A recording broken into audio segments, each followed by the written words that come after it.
Well, this is an interview I have waited, I want to say, in my heart, I've waited since age 11 for this moment. What?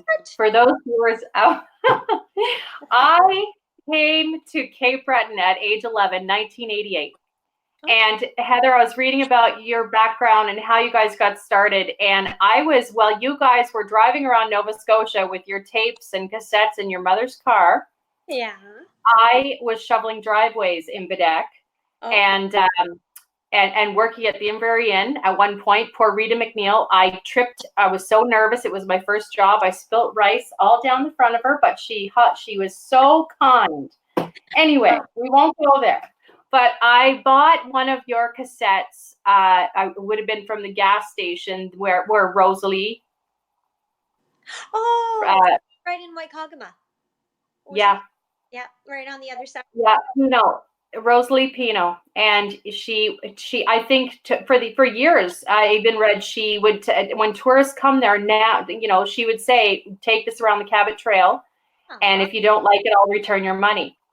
Rosalie. And she never had to return anyone's money. Oh, So well, that's that's a lead in to how I was introduced to the Rankin family, and I would have burnt that cassette out.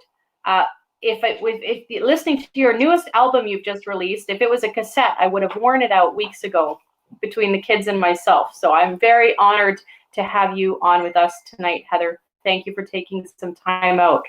Rebecca. It's my pleasure, and Tell us. this has been an exercise in technology for me, because it took us a while to figure this connection out, and you hung in there and I hung in there, and I had two people helping me and I still couldn't figure it out. So if there's anybody out there listening and you struggle with technology, you just have to keep trying. You will eventually figure it out. You might That's right. persevere a little bit while you're doing it, but it'll eventually happen. And look at us, Heather. We're here even despite the Wi-Fi that we're well renowned for in Cape Breton Island. Yep. I was reading about lovely Sarah Rankin up there in Mabu with her business. And Yeah. yes, the Wi-Fi does present a challenge. But if anyone ever asked me, would you trade Wi-Fi for where you live? I would have to honestly say no. I'm Yeah. so happy to still live here and grateful. Whereabouts are you in Cape Breton? I'm over in Little Ants, Ilmadam. Oh, lovely. Nice. So I'm right as far as you can possibly go on Ilmadam. That's where myself, my partner, and our 5 children we live. Oh, wow. You're a busy So woman. they're behind the walls right now. We listened to Imagine before they went to bed, and they're actually trying to tune in to watching us live on the other wall here. So Oh, you're listening to Heather, the Christmas record already. yes. Well, it's out. Am I supposed to be? Because it's Oh, yes, it's been out since 2017. yes, yes. That means nothing anymore with the way the music business is. You can put it out every year and it's still new to a lot of people. So, Now, I'm just getting a comment from one of our viewers. So I know you can't see this, Heather, but while I'm reading the comments, every once in a while I'll interject. And actually, my sweetheart is on the other side, and he's saying there's no live feed, but everyone else is putting up hearts. I can see lots of hearts flying up. So he okay. must not be, he'll click in. But Heather, share with us, our viewers, because we've got new people to join, friends from the States. I mean, just reading some of the 15 East Coast our viewers out there, you guys, 15 East Coast Music Awards, the Rankin family, 6 Juno Awards, 4 SOCAN Awards, 3 Big Country. I mean, sellout in Canada, US, and Britain. And then you did go off on your own, but just tell us how you got started with this back in the day, because your story is very interesting. Um, it's not that exciting a story, really. We were just a big family, 12 kids. Grew up in a community. The church, the Catholic Church, was the center of the community. Music was a very important part of the fabric of that community.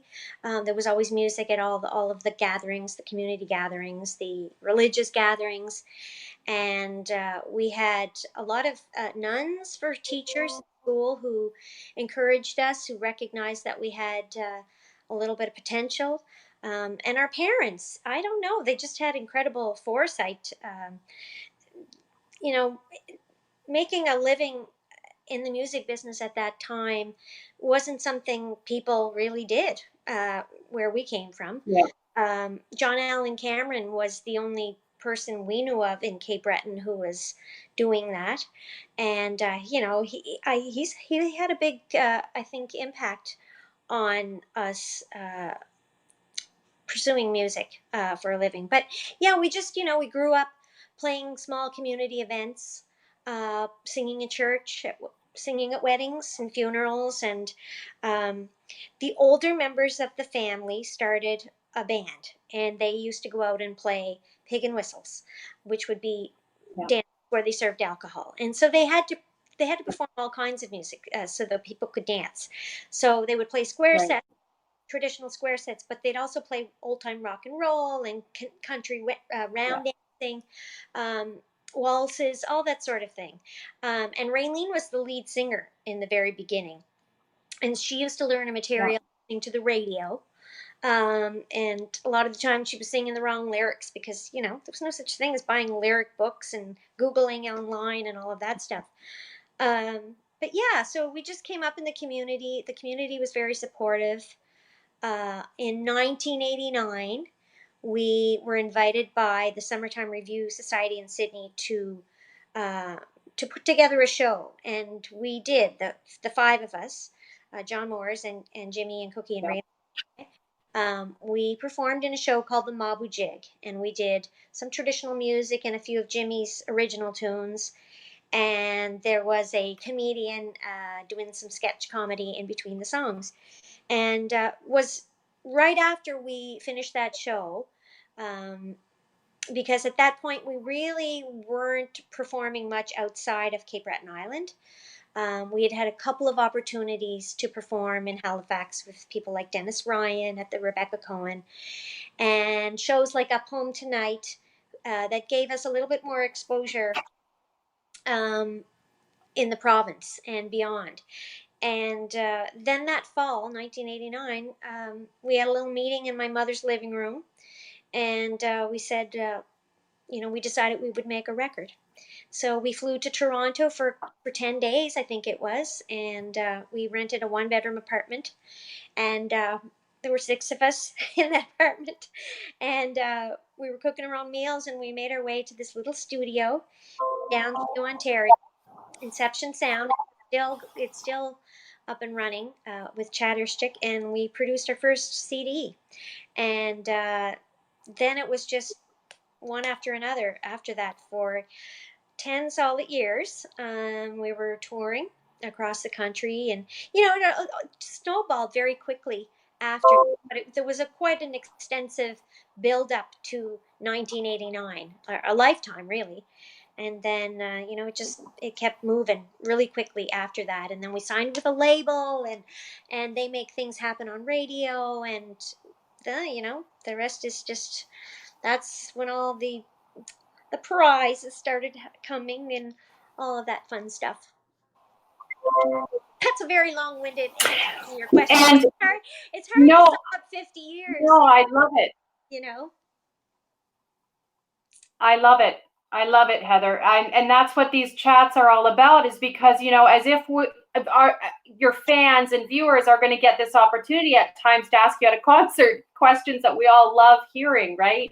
Yeah. So, my other question, or sorry, my quote that I read, not my quote, your quote that you in the Cape Breton Post in 2012, when you were going to veer off now and go on your own journey, you said it was going to be terrifying, but at the same time liberating.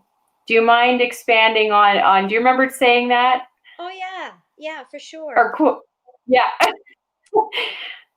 Uh, And I can understand how that would be, but because you had built such a history and been through some tragedies, but do you mind expanding on that for us? yeah, sure. There's a chunk of time between when the Rankin family stopped touring as the five of us with a band, and when I decided to make a solo record. And during that time, I bought a pub with my sisters, I managed it for a couple of years. I did some acting because I had studied acting.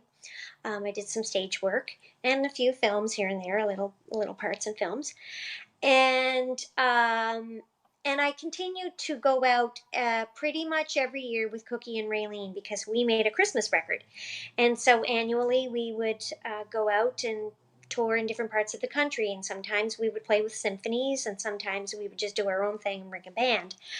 Um, and then I don't know. I continued to sort of, noodle around with writing, and about 5 years ago, 7 years ago ish, I started thinking about maybe making a record. But I guess I never really thought that it was something that I wanted to do, make a solo record.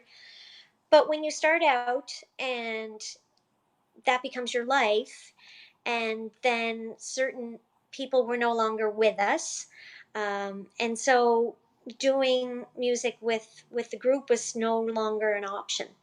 And I guess I realized that if I wanted to experience that again, that experience of exchanging the energy on stage with an audience, I would have to make it happen for myself. And I was terrified because I sang the occasional lead song in the group, but usually I sang harmonies. I step danced, and I was kind of more or less a follower, I think, in the Rankin family. And so when I thought I would go about making a solo record, I couldn't even say it out loud. I was absolutely petrified, and I thought nobody would take me seriously.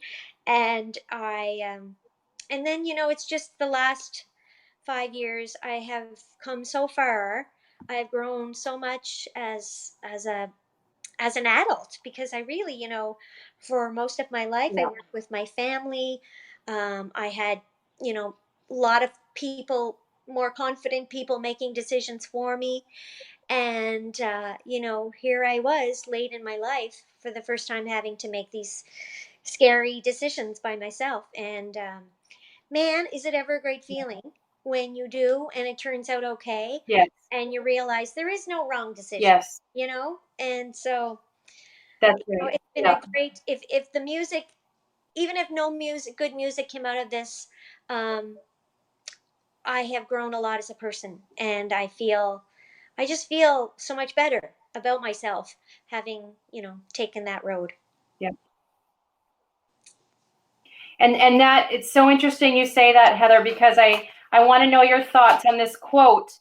I was looking up quotes that you reminded me of, just what reading your biography and everything that the Rankin family had been through to get to where they are, and then for you to go off, and take that big step would have created some, anxiety, would have created some, am I making the right? You're never going to know. There is no mistakes, but here's a quote: in any given moment, we have two options: to step forward into growth, or step back into safety.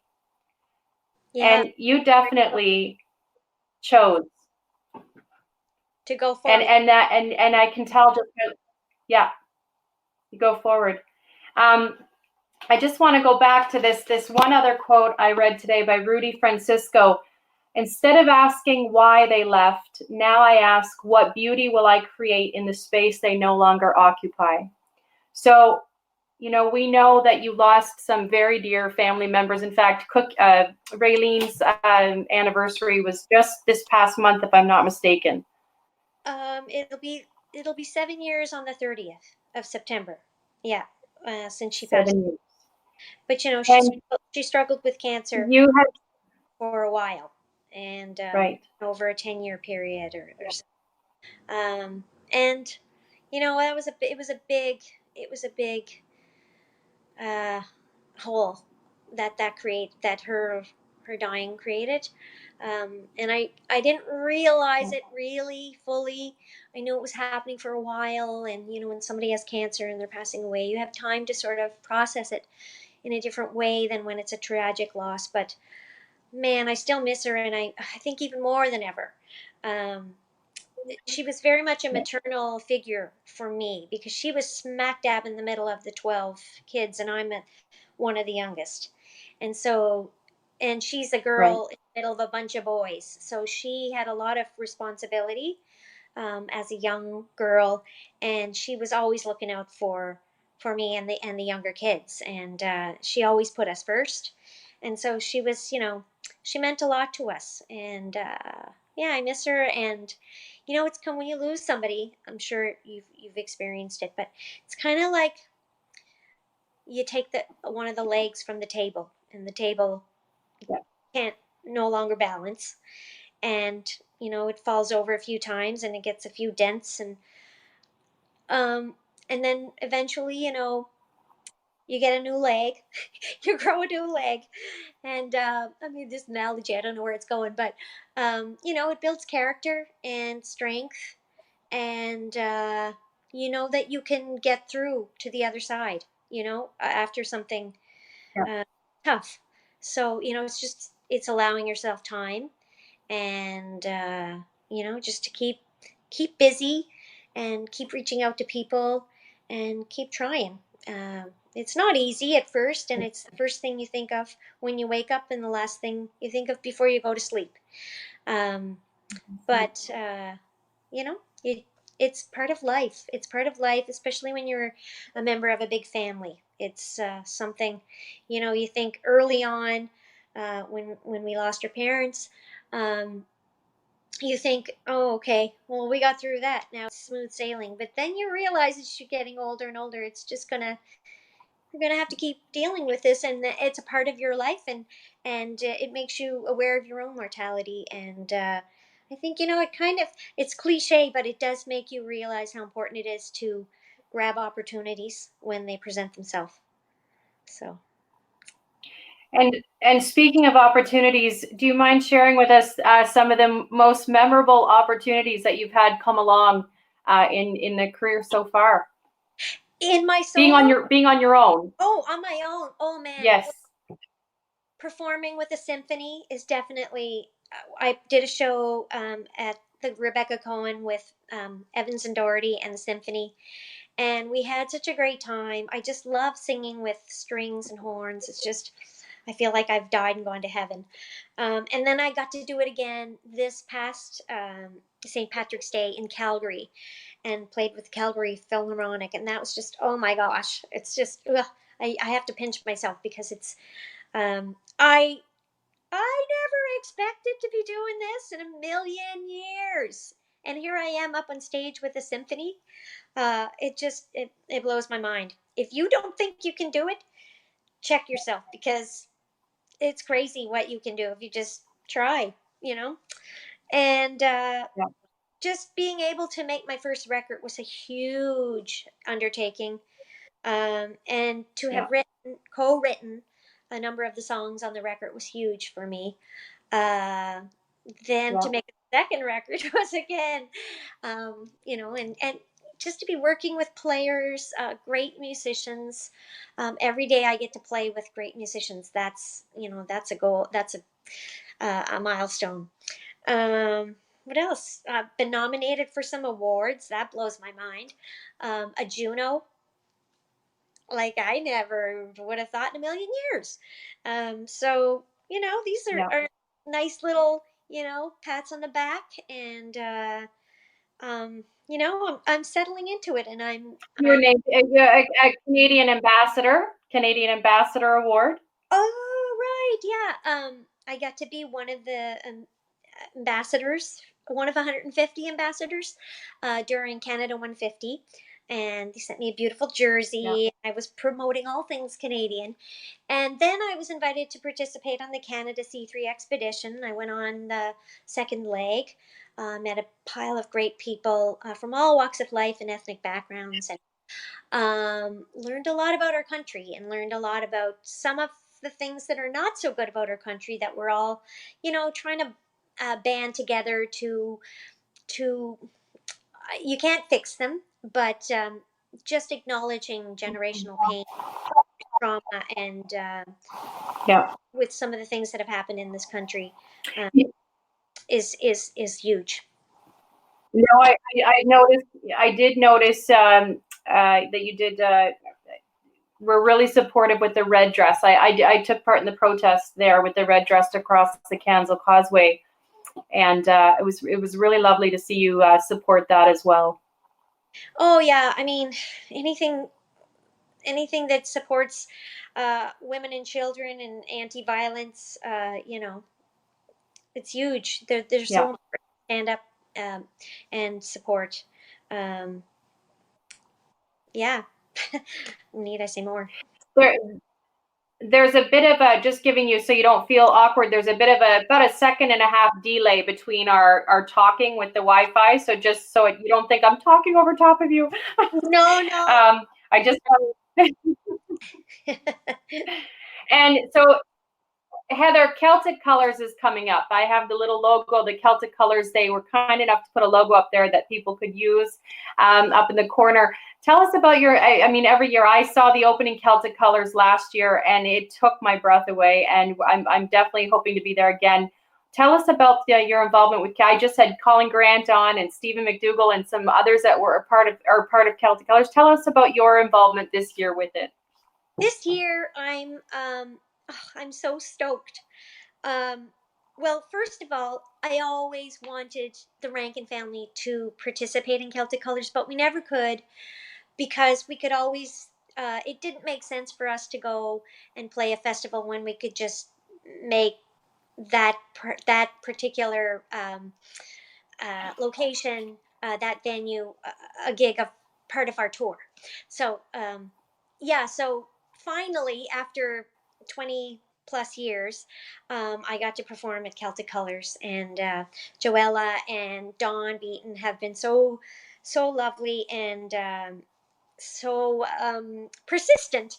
I was again like really afraid to do it, and then I did. I couldn't believe I was doing the opening.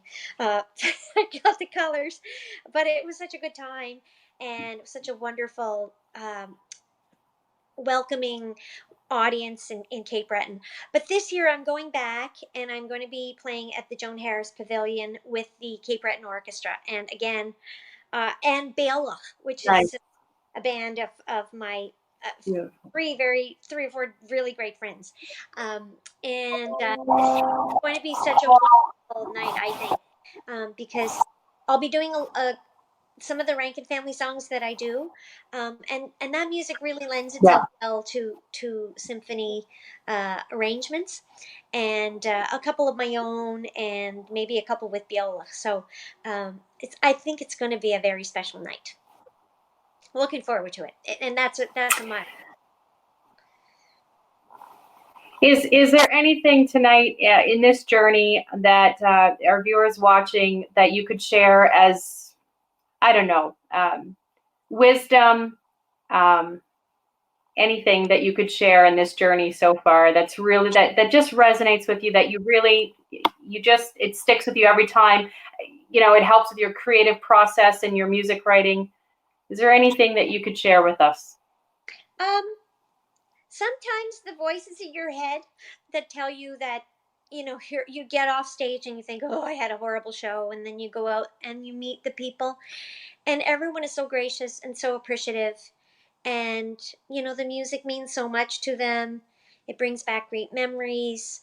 um, you know I think every night that I do that, I realize that I have to get out of the inside of my head, because sometimes your voice you're your biggest critic, and you tell yourself that you're not good enough, or it wasn't good enough, or and just quiet those voices, and trust that it's going to be okay. If you're looking to explore, um, don't be so afraid, and face that fear.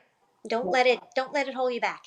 And I love what you said in the beginning. I'm never going to forget that. You said, well, my story isn't that fascinating because, I mean, your mom and dad, your dad had a mechanic shop, your mom was a housekeeper, or if I read that correctly. I mean, this was a everyday, ordinary family in Cape Breton who took something, the time they had, and they just, encouraged the kids. And you didn't have that's another thing I read. You didn't have formal training.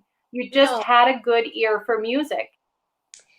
Yes, you're right. And I think a lot sometimes, you know, No, you continue. Sorry. no, just it's very encouraging because it was only until last year. I mean, I was living in Cape Breton. I moved back from out west, single mom, 4 kids, and I would have loved to have put them all in music. And I'm thinking, geez, that's a lot to not only do and handle, but it's also a lot of resources, all that other stuff. And I still want to get them. I mean, it's on our vision board. I'm a huge believer in vision boards, dream boards. It's up on the wall. I even said one day you guys are going to, anyway. So long story short, love that background that anything is achievable. When it's not even as cliche as it sounds and as corny, it's, because we're so inundated with quotes and inspiration and all that all over social media, but you're living proof that it is achievable. Well, you're right. My parents didn't have a lot. They both came from families that didn't, that had what they needed, but wasn't much. And they both worked very hard. Yeah. And we didn't grow up with anything too fancy. But we were always fed and clothed and looked after. And my mom, I don't know where she had this incredible energy. And I don't have one iota of the energy she had. She started working when I was about 4 years old. She worked at a home for the mentally challenged adults. It was called Right. Mary's Hill Home Yeah. in Mont. She worked there for 25 years until we were able to hire her full time as our fan club manager. And she used to write letters and handwrite responses to people's questions, and she just loved that. And it was a lot of work, but she loved it. And still to this day, people come to me after shows with postcards or letters that she'd written, and they're just so touched by her. She had such a huge heart, and sometimes I'll talk about this Yeah.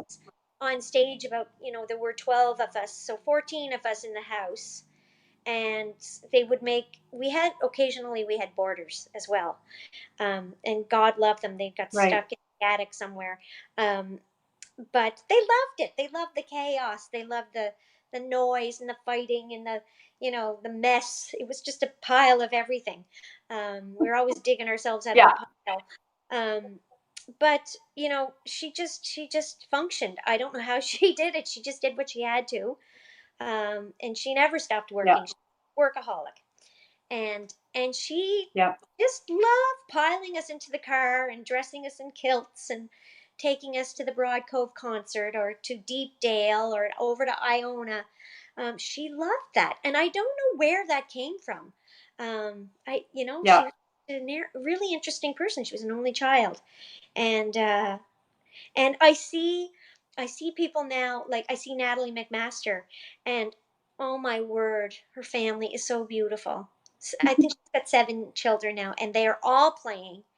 They're all Yeah. phenomenal musicians. Yeah. They're singing, they're playing piano, they dance, and they're not just so. They're top notch, and I can see No, how they are. Yeah. they take care. I've done a couple of things where they're around, and I see how they take care of one another, and how they Yeah. function together, and you say 7 kids to somebody today, and they're like, "Oh my God, how do they do it?" They might have to have a bus, but Yeah. they're amazing, and Natalie and Danelle are amazing. The way they function with that family, Yeah. they're just and they I think they have theory, which is really impressive, and I think she homeschools them as well. So I don't know, some people are Yeah. just to Yeah. be mothers, meant to be uh, role models, meant to be strong leaders. So yeah, they remind Yeah. me a lot of growing up in the family, the big family. Well, I don't know what I was I talking about there. I was kind of rambling, but no, I love it. You kind of answered some other questions I had which was going to be, is there any stories that you remember that you of the past that you just love? Is there any good stories? And you just nailed one there with the mom pack, and I can resonate with that. I mean, I don't know how she got as many kids as she did into a vehicle. We have a minivan that fits 7, but yeah, well, in those days there was no such thing as seat belts. They were buried underneath the that's seat, right. and That's right. and we rode in layers. Right. And some of us stood up. I remember standing up on that. I think it must have been the axle or something. There was like a bump that ran through and the cars were huge then, and we were all very Yeah. little people. But oh yeah, she never had a good, uh, you know, well functioning vehicle. You never know if we were going to make it. Right. But she didn't care. She was going, and we were going to do it, and she just loved it. And as a result, as a kid, I got to go places and I got to see things and see Yeah. how the backstage worked and get to know all kinds of interesting people and musicians. And my peers were in the back drinking beer out of Right. the backs of their car. I mean, there was a time where I kind of envied that, but thank God Yeah. for all that my parents did, and um, for pushing us and encouraging us to I don't know, like, it was just sometimes you wonder, like, maybe it was just supposed to be that way, because it's very strange how things unfold in life sometimes. And is there anything that you miss halfway through winter about Cape Breton, but not in the summer, in the winter? Is there anything about Cape Breton you miss in the winter? Um, well, we grew up with a wood stove. My God, Yeah. I'm always cold. I love wood heat. So I do miss that. Um, and I do miss being able to go out and walk in the country. Um, Yeah. it's it's beautiful in Cape Breton when it's snowy and quiet. Sometimes I miss Yeah. that quiet. Yeah. Because I'm smack dab in the middle of the city here, and it's always noisy. Um, but yeah, but I go back regularly. I have a place up there, Yeah. and I have some family still up there, and I love going back. And once I get there, I don't ever want to come back. But um, Yeah. yeah, it's just everybody goes through that. I think it'll always be my home. Any future? Yes. Yes. Any future events coming up for our viewers that they can see you at? I know you're involved with ERT, rescuing animals in very close to home here with the Dorian and the hurricane season. What events do you have coming up in the next few months, Heather? This coming Thursday, I'm participating in the Lady Ball, which is happening at Pier 21 in Halifax, and it's a really fun event to raise funds for Ovarian Cancer Canada. It's one of the biggest killers of women. Um, in Canada, and so it's a really wonderful cause, but apparently a very fun event. And there's a fashion show, and I'm going to sing a song, and I think there'll be some other people doing some stuff too. So I'm looking forward to that. I think there may be a few tickets, but I think they were selling pretty fast. Then Friday night I'm doing a corporate gig at Fox Harbor, and then Saturday night, the 28th, I'm in Prince Edward Island doing the ERT event to raise money for emergency situations for animals, um, to train people to go in and deal with animals who are trapped or who are left behind after floods or fires or what have you. So that's a really wonderful thing, because everybody's had a pet or has a pet, and they're like family, of course. They sleep in your bed and all that stuff that they're not supposed to do. Um, and then what else? I'm going to be doing a show in Lunenburg on the 23rd of Yeah. November, and then 3 shows with Symphony Nova Scotia and the Halifax Boys Honor Choir and Wendy McIsaac. Celtic Colours the 18th of October. Yeah. Um, then I'm going to Ontario. I'm in Oshawa, Peterborough, Fergus, and London. So they're all the first week of December. So you can check that out on my website. And then there's a bunch of stuff happening in the new year, but I'm not thinking that far ahead yet. Yeah. I was in Toronto recently, half a dozen tunes. So I'm working on another project, but they're not original songs; they're all covers. So I'm still feeling my way around what I'm gonna do. I know, and I have to make one little correction. It is not her newest CD. Heather released Imagine. What was it, 2017 that you released that album, Heather? Yeah, that's right. Yeah.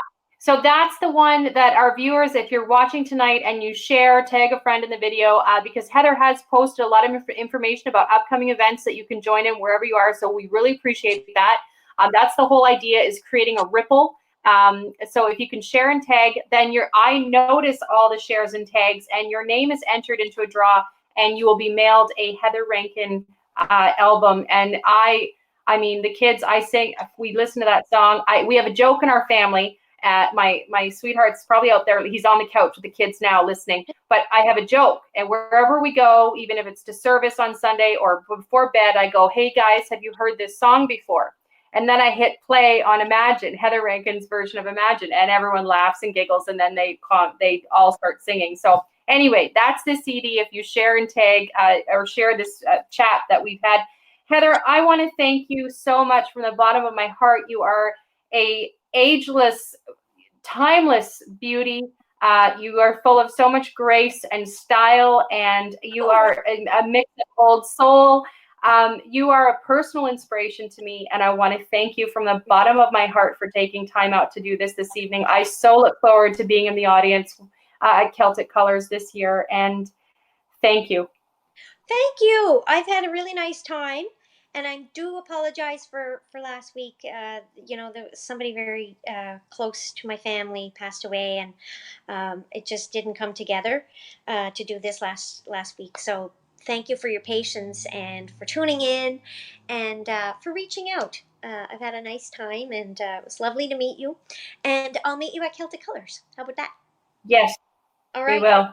Thanks a million. Thank you to our viewers for watching as well. Thank you so much. Have a great evening, everyone. This is from Becca and Madame, Cape Breton Island, Nova Scotia, East Coast Canada, and Heather. I don't know if you said where you lived, but nonetheless, you're not in Halifax, but it doesn't matter. Heather's going to be all over Canada. That's right. Live in one spot. All right. Much love. Take care. Good night, everyone. Okay, thank you.